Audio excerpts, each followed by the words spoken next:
ሰላም ጤና ይስጥልን። ወቅታዊ ታማኝና ያልተሰሙ ጥልቅ የዓለም አቀፍ ፖለቲካ መረጃዎችን በፍጥነት የሚያደርሳችሁ ፈጠነ ሚዲያ ነው። ዛሬ በዓለማችን አበይት ጉዳዮች ላይ ያተኮሩ እጅግ አንገብጋቢና ወቅታዊ ትንታኔዎችን ይዘንላችሁ ቀርበናል።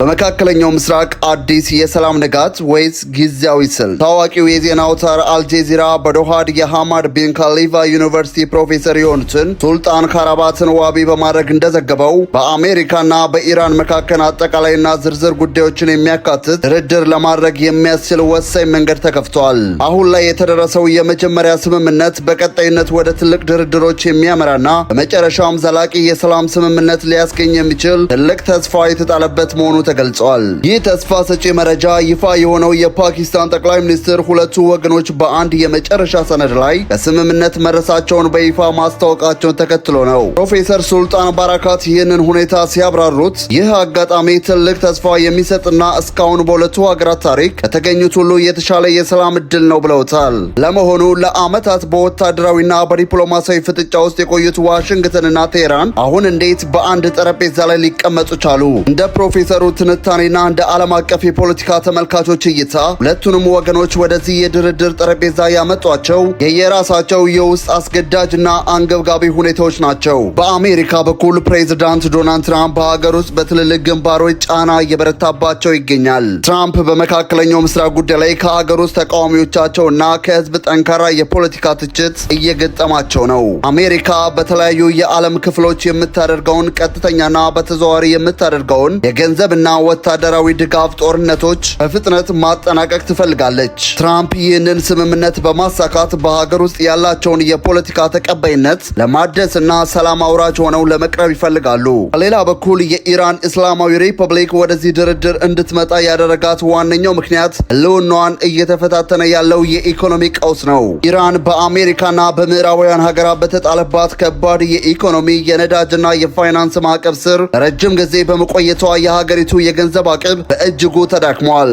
ህዝባዊ ተቃውሞችንና የውስጥ አለመረጋጋትን ለመቀነስ የኢኮኖሚ መተንፈሻ ያስፈልጋታል። የቴህራን ባለስልጣናት አሁን የተፈጠረውን ሁኔታ ማዕቀቦች የሚቀንሱበት ወይም ሙሉ በሙሉ የሚነሱበት እንዲሁም ዳግም የኢኮኖሚ ልማትና የውጭ ኢንቨስትመንት ወደ ሀገሪቱ የሚያመጡበት ብቸኛ መልካም አጋጣሚ አድርገው ነው የሚመለከቱት። የፓኪስታን መካከለኛነትና የኳታር ዲፕሎማሲያዊ ሚና ለዚህ ስምምነት መሳካት ትልቅ አስተዋጽኦ ማድረጉ አልቀረም። የመካከለኛው ምስራቁ የአሜሪካና የኢራን የዲፕሎማሲ ድርድር ጉዳይ በዚህ መልኩ የዓለምን ትኩረት ስቦ እያለ ዋሽንግተን በሌላ በኩል በአፍሪካ ቀንድ በኩል በምትገኘው ሱዳን ላይ ያነጣጠረ ሌላ ጠንካራ መግለጫና ቁጣዋን አውጥታለች። የአሜሪካ የውጭ ጉዳይ ሚኒስቴር የአፍሪካ ጉዳዮች ቢሮ ባወጣው ይፋዊ መግለጫ የሱዳን ጦር ኃይሎች እጅግ ወሳኝ በሆነ የአርዳማታ ድልድይ ላይ የፈጸሙትን የድሮን ጥቃት አጥብቆ አውግዟል። ድርጊቱ የንጹሃንን ሕይወት አደጋ ላይ የሚጥልና ዓለም አቀፍ ሕጎችን የጣሰ መሆኑን የአሜሪካ የውጭ ጉዳይ ሚኒስቴር አስታውቋል። ይህ ድልድይ ተራ የኮንክሪት መዋቅር አይደለም፣ ይልቁኑ በጦርነት ለታመሰችው ሱዳን የህይወት መስመር ነው። እንደየ ሱዳን የሰብአዊ ፈንድ ያሉ ግብረ ሰናይ ድርጅቶች ለጦርነቱ ሰለባዎች ድንገተኛ ምግብ፣ አልሚ ምግቦችና የህክምና ቁሳቁሶችን የሚያጓጉዙት በዚህ ድልድይ ላይ ተመስርተው ነው። የረሃብና የበሽታ አደጋ ያንዣበበባቸው የዛሊንጌ ከተማ እንዲሁም ሌሎች የምዕራብና የመካከለኛው ዳርፉር አካባቢዎች የነፍስ አድን እርዳታ የሚያገኙት በዚሁ መስመር በኩል ብቻ ነው። ይህንን ድልድይ ማጥቃት ማለት በእነዚህ ቀጠኖች ውስጥ የሚገኙ በሚሊዮን የሚቆጠሩ ንጹሃንን የእርዳታ አቅርቦት ማቋረጥና ለረሃብ መዳረግ ማለት ነው።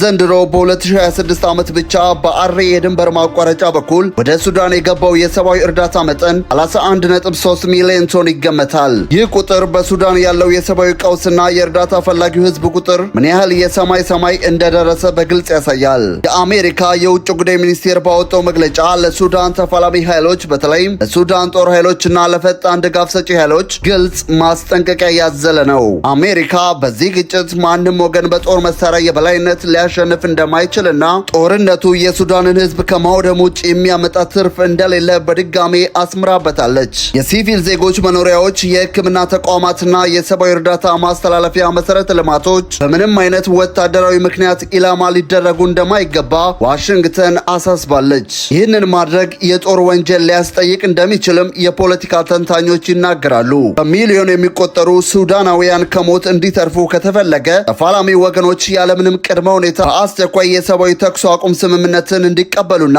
ወደ ድርድር ጠረጴዛ እንዲመጡ ጥሪ ቀርቧል። የተወደዳችሁና የተከበራችሁ የፈጠነ ሚዲያ ተመልካቾች የዛሬ ጥልቅ የዜና ትንታኔ ይህንን ይመስል ነበር። ቪዲዮውን ከወደዳችሁት ላይክ እና ሼር ማድረጋችሁን እንዳትረሱ። ሁልጊዜም ፈጣን ጥራት ያላቸውና የተመዛዘኑ መረጃዎች እንዲደርሷችሁ ቻናላችንን ሰብስክራይብ በማድረግ የደውል ምልክቷን ይጫኑ። ሰላም ለሀገራችን፣ ሰላም ለዓለማችን።